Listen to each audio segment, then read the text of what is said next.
Let's start the today's class. So आज जो है हम डिस्कस करेंगे questions, subjective questions metallurgy chapter के। लास्ट लेक्चर में भी हम डिस्कस कर रहे थे मेटलर्जी चैप्टर के क्वेश्चंस, आज उसी को ही हम कंटिन्यू करते हैं। सबसे पहला जो यहाँ पे क्वेश्चन हम लेंगे, इम्पॉर्टेंट क्वेश्चन सबसे पहले हम डिस्कस करेंगे। जैसे कि आपका क्वेश्चन नंबर 4 है, यहाँ पे you can see question number 4।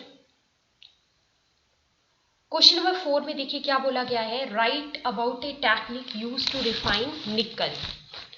निकल की रिफाइनिंग के लिए कौन सी टेक्निक यूज होती है। देखो जो भी हमारा मेटलर्जी होता है, मेटलर्जी मीन्स मेटल की एक्सट्रैक्शन जो की जाती है उसकी ओर में से, तो उसमें अलग अलग स्टेप्स आते हैं। जब आपको मेटल एट द एंड आपको जब मेटल मिल जाता है तो उस मेटल की जो है वो रिफाइनिंग की जाती है, यानी कि उसकी प्यूरिफिकेशन की जाती है। ठीक है, मान लो अंडर द मेटलर्जी आपको मेटल मिल भी गया तो एट द एंड आपको क्या करना पड़ेगा, उस मेटल की प्यूरिफिकेशन करना पड़ती है। That is the refining, that is your refining. So जो आपका मोन्स प्रोसेस होता है, मोन्स प्रोसेस जो हमारा होता है, it is a technique use to refine nickel. Mond's process, यहाँ से ये एमसीक्यू के लिए भी तैयार हो गया क्वेश्चन। मोन्स प्रोसेस एक टेक्निक है जिसका यूज होता है निकल की रिफाइनिंग के लिए। क्वेश्चन आ सकता है डायरेक्ट कि Mond's process is use for, so it is use for refining of nickel. In this process heat is supplied to the nickel in the, तो यहाँ पर जो है वो क्या करते हैं, निकल को जो है वो हीट सप्लाई की जाती है किसकी प्रेजेंस में, इन the presence of the carbon monoxide, carbon monoxide की प्रेजेंस में। ठीक है, और आपके पास एक वॉलेटाइल कंपाउंड आपको मिल जाता है, वॉलेटाइल वेपर्स की फॉर्म में। तो आपको यहाँ पे एक वॉलेटाइल कंपाउंड मिल जाता है, और वो वॉलेटाइल कंपाउंड आपको कौन सा मिलता है, तो वो वॉलेटाइल कंपाउंड हमें मिलता है निकल, निकल टेट्राकार्बोनाइल, निकल टेट्राकार्बोनाइल। तो जो आपको यहाँ पर वॉलेटाइल कंपाउंड मिलेगा उसका नाम क्या है, उसका नाम है निकल टेट्राकार्बोनाइल। आप जूम करके देख सकते हो, अगर आपको वर्ड्स थोड़े छोटे लग रहे हैं इस पीडीएफ में, then you can zoom it and can see. So Mond's process is the technique used to refine the nickel. In this process heat is supplied to the nickel. इस प्रोसेस में क्या करते हैं, हीट को supply किया जाता है to the nickel in the presence of the carbon monoxide. किसकी प्रेजेंस में, कार्बन मोनोऑक्साइड की प्रेजेंस में। और क्या होता है कि एक वॉलेटाइल कंपाउंड जो है आपको मिलता है जिसका नाम क्या है, निकल टेट्राकार्बोनाइल। तो जैसे मैं एग्जाम्पल की फॉर्म में अगर मतलब कंप्लीट रिएक्शन लिखूं तो मेरे पास कैसे बनेगा, Na मेरा इम्प्योर है, इम्प्योर निकल, प्लस क्या होगा यहाँ पे, कार्बन मोनोऑक्साइड लेंगे CO, कार्बन मोनोऑक्साइड, तो आपके पास क्या मिल जाता है, NiCO4, है ना। NiCO4 जो मिला इसको हम लोग क्या बोलेंगे, निकल टेट्रा कार्बोनाइल, निकल टेट्राकार्बोनाइल। और यही निकल टेट्राकार्बोनाइल क्या है, एक वॉलेटाइल कंपाउंड है जो कि आपके पास यहाँ पे बनेगा, जो कि यहाँ पे बनेगा। और यहाँ पर टेम्परेचर जो है वो लगभग इस रिएक्शन में हम रखेंगे 330 से लेकर के 350 केल्विन, 330 से लेकर के 350 केल्विन के बीच में। अब ये जो आपके पास निकल टेट्राकार्बोनाइल बना था जो कि एक वॉलेटाइल कंपाउंड था, तो अब ये जो वॉलेटाइल कंपाउंड है ये क्या हो जाएगा, आपका डिकम्पोज हो जाएगा। ये आपका अनस्टेबल है, ये स्टेबल नहीं है। अगर ये आपका अनस्टेबल है तो इसका मतलब क्या हुआ कि it is needed to get decomposed, इसको डिकम्पोज होना पड़ेगा। सो जो निकल टेट्राकार्बोनाइल आपको यहाँ पर मिला है ये बाद में क्या हो जाता है, ये डिकम्पोज हो जाता है। कैसे, by heating it at a higher temperature of about 450 से 470 केल्विन। अब क्या चाहिए, अब मेरे पास ये एक वॉलेटाइल कंपाउंड मिल गया था NiCO4, तो अब मुझे क्या करना पड़ेगा, ये जो मेरे पास वॉलेटाइल कंपाउंड मिला था ये तो मेरा कैसा था, अनस्टेबल था। तो अगर ये मेरे पास अनस्टेबल था तो that means it is needed to get the decomposed. तो जब ये डिकम्पोज होगा, टूटेगा, तो मुझे जो है यहाँ पे क्या मिलेगा, निकल मिल जाएगा जो कि प्योर फॉर्म मिलेगा। तो एक मैं लिख सकती हूँ कि Ni मुझे मिल गया प्योर फॉर्म में, प्लस में जो मेरा CO है वो बाहर निकल जाएगा। तो यहाँ पे CO4 ट्वाइस था, तो मैं क्या लिखूंगी 4CO मुझे यहाँ पे मिल गया। और टेम्परेचर 450 से लेकर के 470 केल्विन के बीच में यहाँ पे रखा जाएगा। तो ये हो गया हमारा इसके बारे में, मोन्ड्स प्रोसेस के बारे में। और मोन्ड्स प्रोसेस किसके लिए होता है? निकल की रिफाइनिंग के लिए होता है। तो आपने इसमें देखा कि आपको किस तरीके से यहाँ पे प्योर फॉर्म में जो निकल है वो मिल जाता है।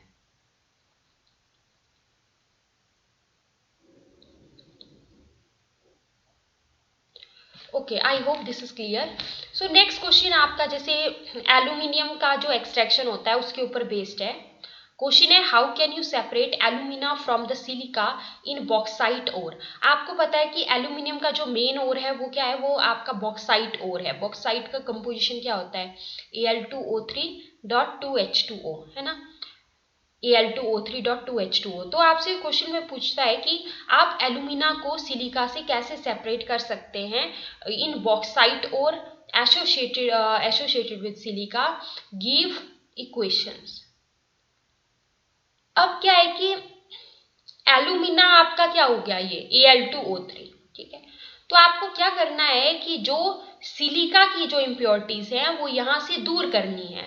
तो ये हमारा आता है अंडर व्हाट, जब हम एक्सट्रैक्शन ऑफ एल्यूमिनियम पढ़ते हैं। जैसे आपके सिलेबस में टॉपिक है, हमने डिस्कस भी किया है एक्सट्रैक्शन ऑफ एल्यूमिनियम अपनी क्लासेस में।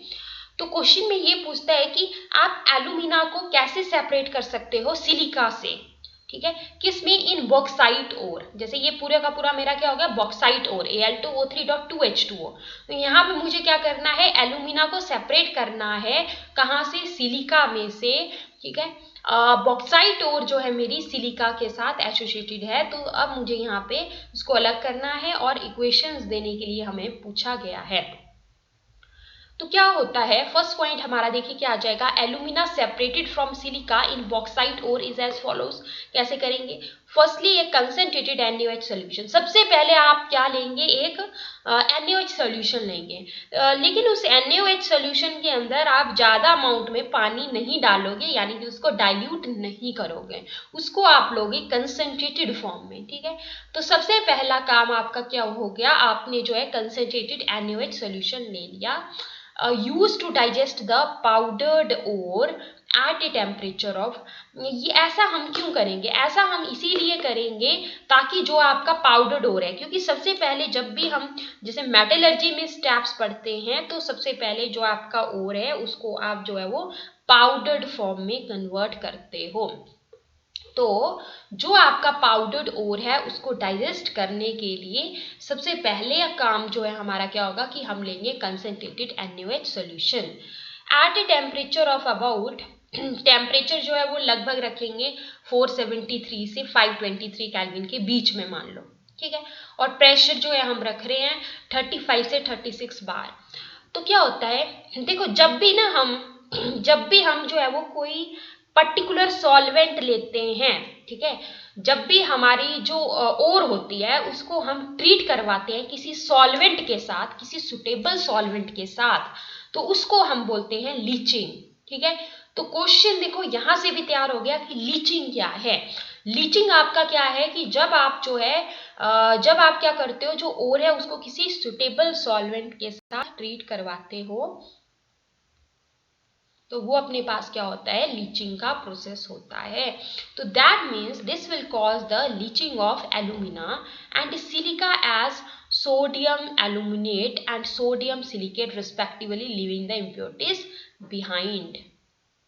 देखो Al2O3 है, एल्यूमिना, क्लियर।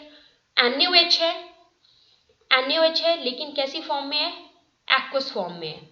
एक्वस है क्योंकि आप एक्वस क्यों लिख रहे हो? क्योंकि हम NaOH सॉल्यूशन ले रहे थे ना,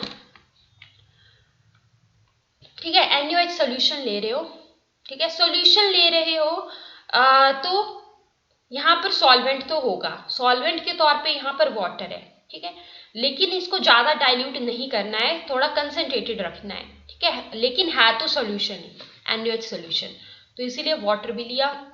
तो आपके पास यहाँ पे क्या बनेगा? आपके पास बनेगा यहाँ पे NaAl,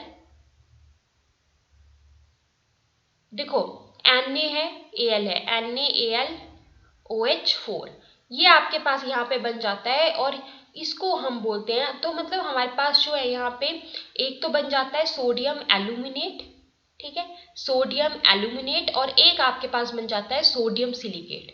तो ये जो आपके पास Na2SiO3 है, देखो ये क्लियर हुआ। NaAlOH4 क्या है, सोडियम एल्यूमिनेट, इसमें ऐसे याद रखना सोडियम भी है और इसमें एल्यूमिनियम भी है, NaAlOH4, इसमें आपका Na तो है ही है और साथ ही साथ आपका इसमें क्या है, एल्यूमिनियम भी है। तो ये हमारे पास क्या हो गया, सोडियम एल्यूमिनेट। उसके अलावा अगर हम देखेंगे तो Na2SiO3, Na2SiO3 जो है अपने पास क्या है, this is our sodium silicate, this is our sodium silicate.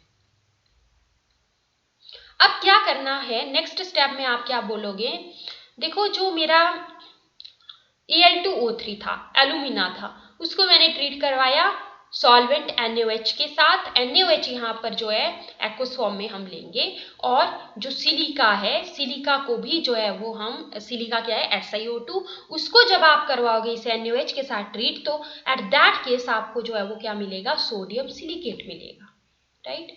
So to neutralize the aluminate present in the solution, carbon dioxide, अब आपको क्या करना पड़ेगा, अब जो एल्यूमिनेट जो आपका सॉल्यूशन में प्रेजेंट है, this sodium aluminate I am saying, तो यहाँ पे उसको न्यूट्रलाइज करने के लिए जो कार्बन डाइऑक्साइड गैस है वो हमें पास करना पड़ती है through the solution. We have to pass the carbon dioxide gas through the solution we obtained. This causes the sodium meta aluminate to precipitate as the hydrated aluminate। तो देखो इसमें क्या होता है ना, ये जो आपके पास सोडियम एल्यूमिनेट जो था, है ना, ये जब CO2 के साथ रिएक्ट करेगा तो उससे क्या होगा, उससे ये जो है वो प्रेसिपिटेट हो जाएगा as the hydrated alumina, as the hydrated alumina. Alumina is my Al2O3, so when it is hydrated, तो मतलब इसके साथ जो है X number of water molecule associated हैं। जब ये हाइड्रेटेड है तो मतलब इसके साथ पानी है, इज दैट क्लियर।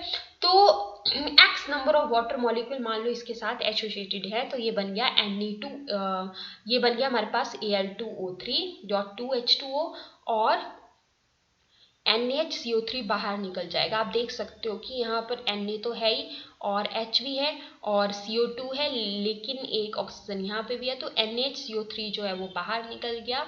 तो इसको बैलेंस भी आप कर सकते हो इक्वेशन को। तो इस तरीके से आपको यहाँ पे क्या मिल गया, हाइड्रेटेड एल्यूमिना आपको यहाँ पे मिल जाता है। अब आपको क्या करना है, sodium silicate present can not be precipitated, so it is filtered.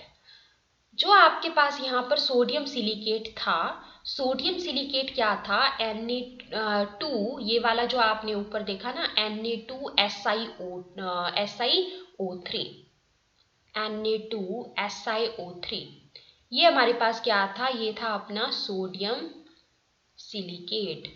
तो देखो एक तो आपके पास था सोडियम एल्यूमिनेट, सोडियम एल्यूमिनेट आपका CO2 को पास करके प्रेसिपिटेट हो जाता है और आपके पास हाइड्रेटेड एल्यूमिना मिल जाता है, ठीक है। लेकिन जो आपको यहाँ पे सोडियम सिलिकेट मिला था Na2SiO3, वो जो है प्रेसिपिटेट नहीं हो सकता है, that can not be precipitated, इसीलिए उसको हम लोग क्या करते हैं, इसीलिए हम लोग उसको फिल्टर कर देते हैं। सो जो आपका हाइड्रेटेड एल्यूमिना है उसको ड्राई किया जाता है, उसको हीट किया जाता है, उसको फिल्टर करते हैं। ये जो आपका हाइड्रेटेड, देखो ये तो हाइड्रेटेड फॉर्म में है ना। अब अगर समझो इस बात को, अगर कोई चीज आपकी हाइड्रेटेड फॉर्म में है, वहां से आपको पानी को गायब करना है, तो क्या आप उस चीज को ड्राई करते हो? यस। तो जो हाइड्रेटेड एल्यूमिना हमारे पास है उसको ड्राई करेंगे, उसको हीट करेंगे, उसको फिल्टर करेंगे और आपको जो है क्या होगा, यहाँ पे प्योर एल्यूमिना मिल जाता है। So that simply means I can write the reaction as Al2O3.XH2O। XH2O है, जब आप इसको हीट कर रहे हो, ये हीट का सिंबल है, ये छोटा सा ट्राइंगल, तो ये हीट का सिंबल है। तो जब आप उसको हीट करोगे तो देखो क्या होगा, Al2O3 plus X number of water molecules आपके बाहर निकल गए। तो इस तरीके से आपने देखा कि सिलिका को यहाँ से अलग किया जा सकता है और हमें Al2O3 मिल जाता है प्योर फॉर्म में, वो भी। I hope this is clear. चलिए नेक्स्ट क्वेश्चन की तरफ चलते हैं। नेक्स्ट भी आपका एक इम्पॉर्टेंट क्वेश्चन है।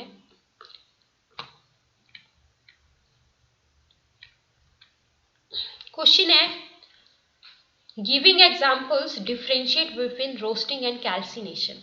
रोस्टिंग और कैल्सिनेशन के बीच में आप डिफरेंस कैसे लिखेंगे? सबसे पहली चीज, आपको एक माइंड में एक ट्रिक याद रखनी है, एक न्यूमोनिक याद रखना है, AC।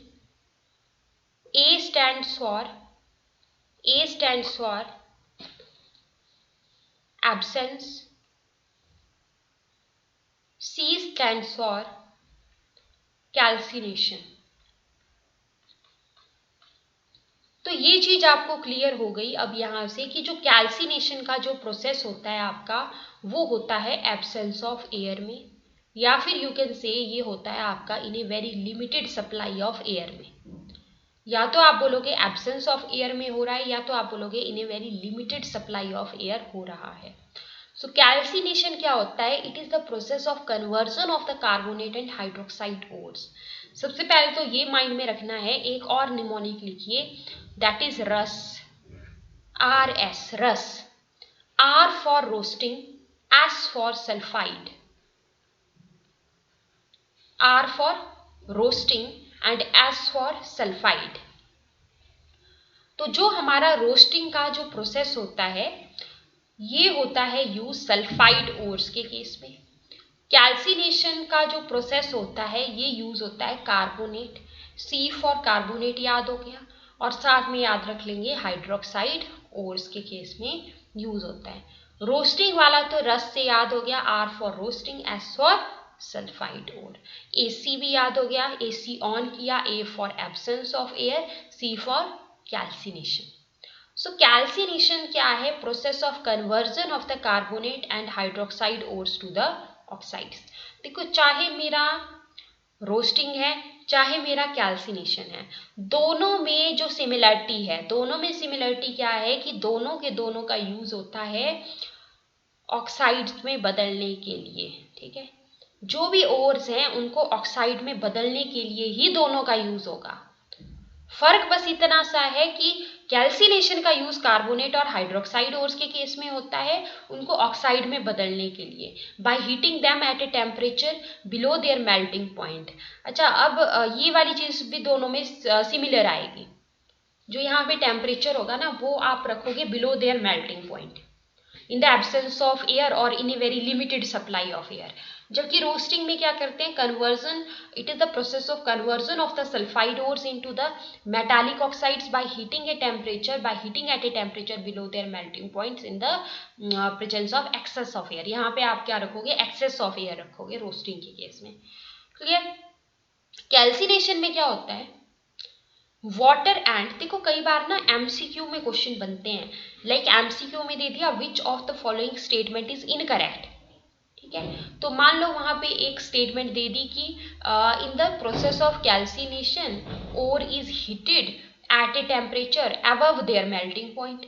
ठीक है, तो वहां पे आपको पकड़ना है कि अबव नहीं है, बिलो है, अबव नहीं है, बिलो है। ठीक है, उसके बाद नेक्स्ट पॉइंट देखो, water and organic impurities are removed. इसमें क्या करते हैं? एक तो आपकी जो वाटर है उसको भी रिमूव करते हैं, और ऑर्गेनिक इम्प्योरिटीज भी यहाँ पे रिमूव हो जाती हैं इसमें।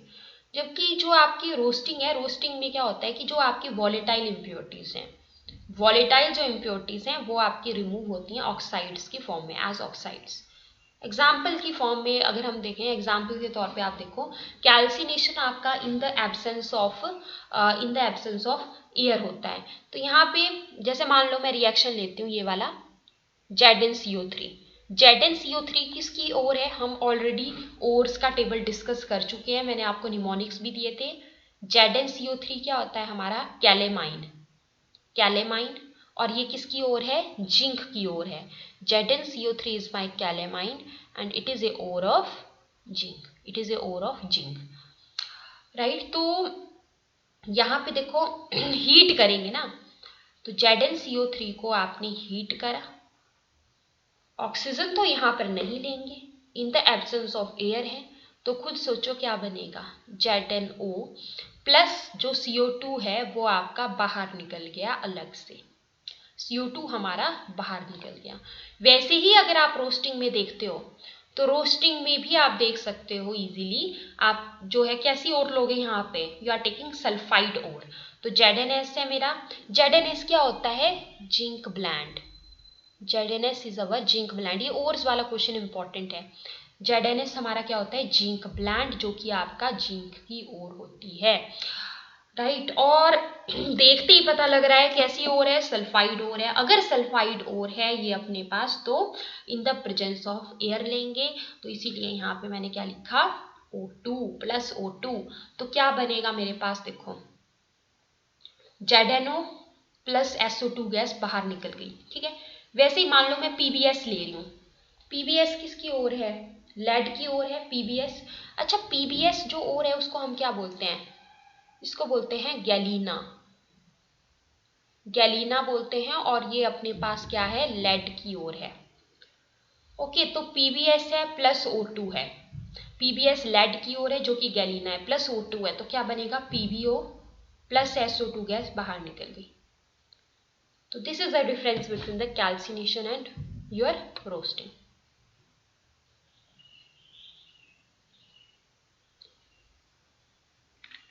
यहाँ पे देखो एक चीज आपको पता लगी होगी कि हमारा जो यहाँ पे जो ओर्स का जो टेबल है वो बहुत इंपॉर्टेंट है ना, MCQ पॉइंट ऑफ व्यू से, कोई भी कॉम्पिटिटिव एग्जाम ले लो, यहाँ से क्वेश्चंस आ जाते हैं। अब क्वेश्चन है जैसे नेक्स्ट, डिफ्रेंशिएट बिटवीन, जो इंपॉर्टेंट क्वेश्चंस हैं हम पहले वो डिस्कस कर रहे हैं, जैसे मिनरल्स और ओर्स के बीच में, और जो थोड़े आपके बेसिक से क्वेश्चन है उनको पहले कवर करेंगे। सो जैसे differentiate between minerals and ores है आपका, तो होता क्या है, और ये जो हम क्वेश्चंस डिस्कस कर रहे हैं ये आपकी NCERT टेक्स्ट बुक के क्वेश्चंस हैं, तो इसीलिए इंपॉर्टेंट है। So differentiate between minerals and ores, तो मिनरल्स आपके क्या होते हैं, बहुत ही बेसिक क्वेश्चन है, the naturally occurring substance in the form of which metals occur in the earth crust along with impurities are called as minerals। Minerals हमारे क्या होते हैं, नेचुरली अकरिंग सब्सटेंस होते हैं अर्थ क्रस्ट में, उनको हम बोलते हैं मिनरल्स, ठीक है। The naturally occurring substances in the form of metals occurs in the earth crust, मतलब है तो नेचुरली अकरिंग सब्सटेंसेस ही, लेकिन किसकी फॉर्म में है, मेटल्स की फॉर्म में है, ठीक है। कहाँ पे है, अर्थ क्रस्ट में है, किसके साथ है, साथ में इम्प्योरिटीज भी हैं, तो उनको हम बोलते हैं मिनरल्स।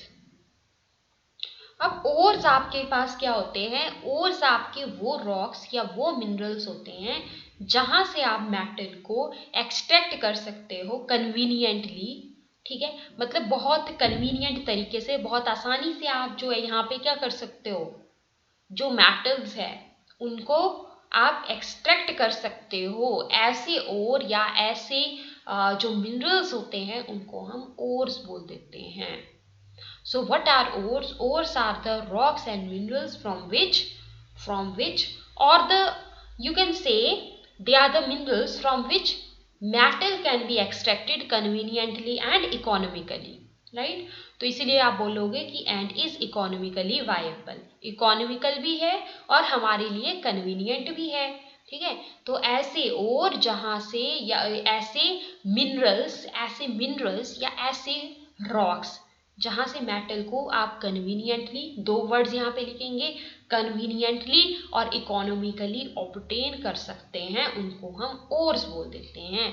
अब एग्जाम्पल्स हम क्या देंगे, example aluminium occurs in the earth crust both in the form of, अब एल्यूमिनियम हम जानते हैं कि एल्यूमिनियम हमारे अर्थ क्रस्ट में अकर करता है, एक तो बॉक्साइट जो कि इसकी ओर थी Al2O3 2H2O, तो ये इसकी ओर थी, ठीक है। तो मतलब अर्थ क्रस्ट में ये बॉक्साइट की फॉर्म में भी अकर करता है और क्ले की फॉर्म में भी करता है, therefore both bauxite and clay are the minerals that contain aluminium.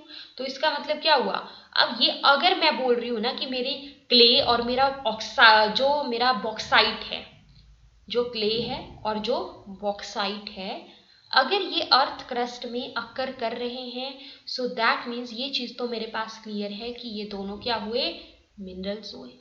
और ये ऐसे मिनरल्स हुए हमारे पास जो कि क्या कंटेन करते हैं, जो कि एल्यूमिनियम को कंटेन करते हैं।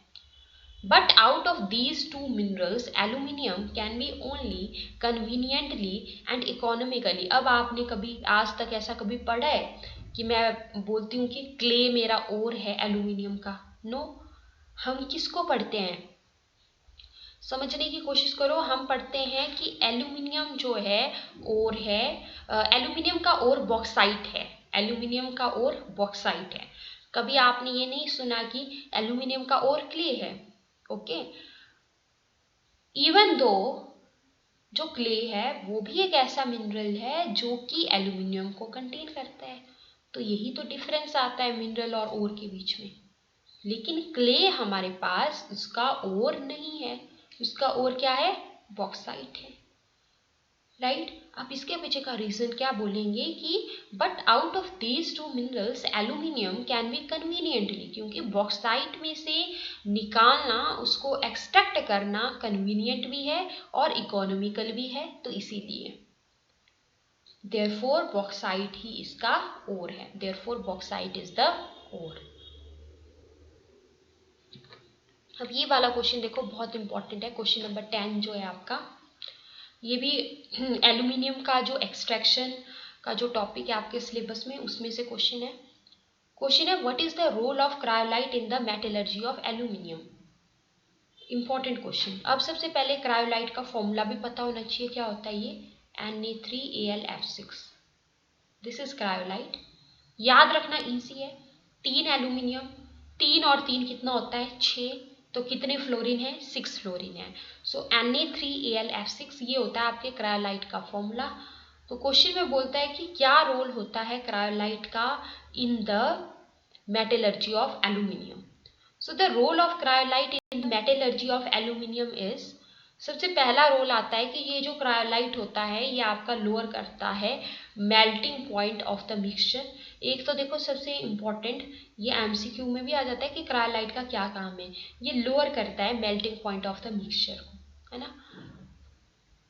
लगभग जैसे 2000 की रेंज में टेम्परेचर जो है उसको 1100 की रेंज में लेके आता है, जो 2000 की रेंज में जो टेम्परेचर है उसको 1100 की रेंज में लेके आता है, तो मतलब मेल्टिंग पॉइंट जो है ये कम कर रहा है।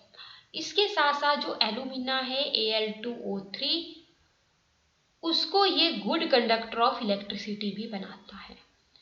तो 2 रोल्स लिखेंगे, एक तो it lowers the melting point of the mixture from 2323, ऐसे याद रखना, 2323 से 1140। Cryolite makes a alumina a good conductor of electricity, a good conductor of electricity.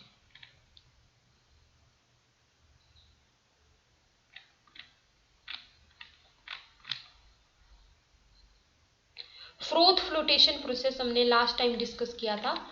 Froth flotation process के ऊपर बेस्ड भी क्वेश्चंस आ जाते हैं। जैसे एक क्वेश्चन यहाँ पे फ्रोथ फ्लोटेशन प्रोसेस के ऊपर बेस्ड है।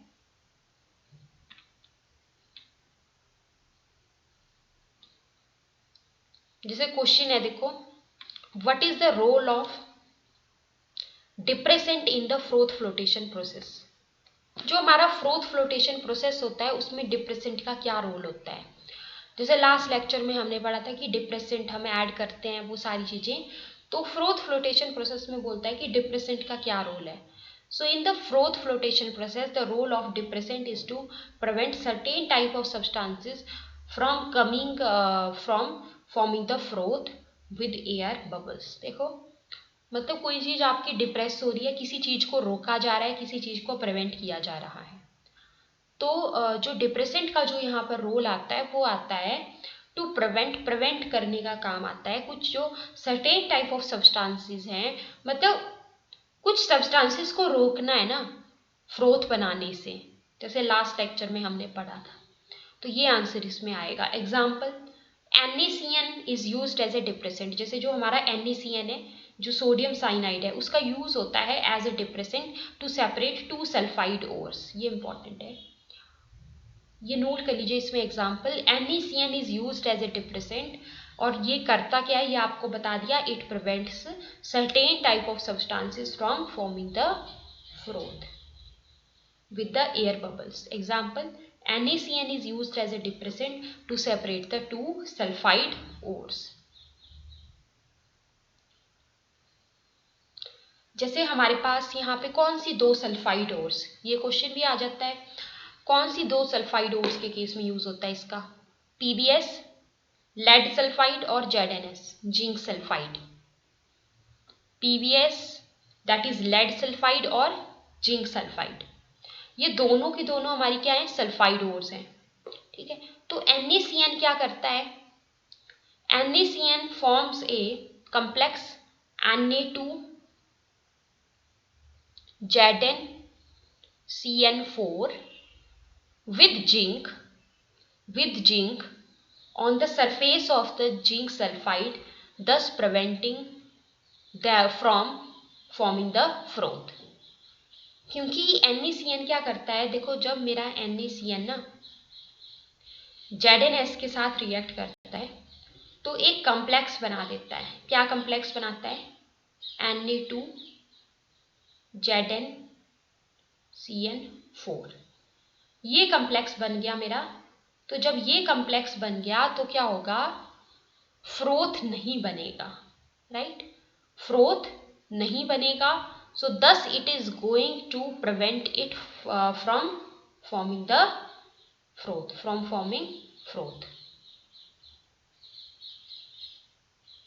तो रिएक्शन आप लिख सकते हो यहाँ पे इसको अच्छे से कि NaCN है प्लस ZnS है, ठीक है। NaCN अपना क्या है यहाँ पे, डिप्रेसेंट है,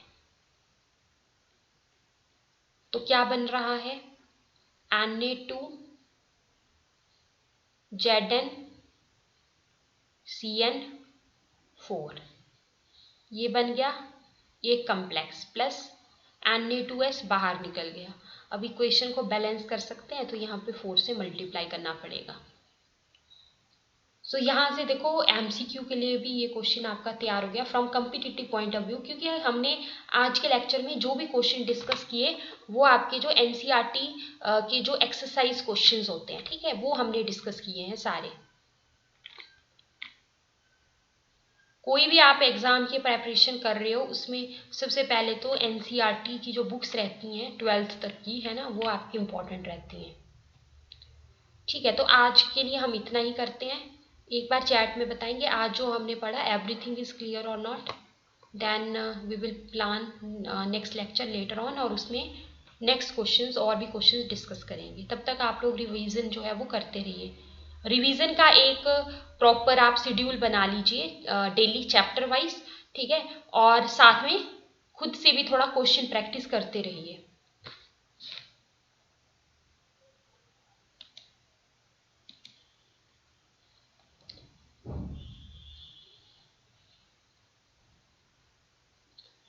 Okay, clear.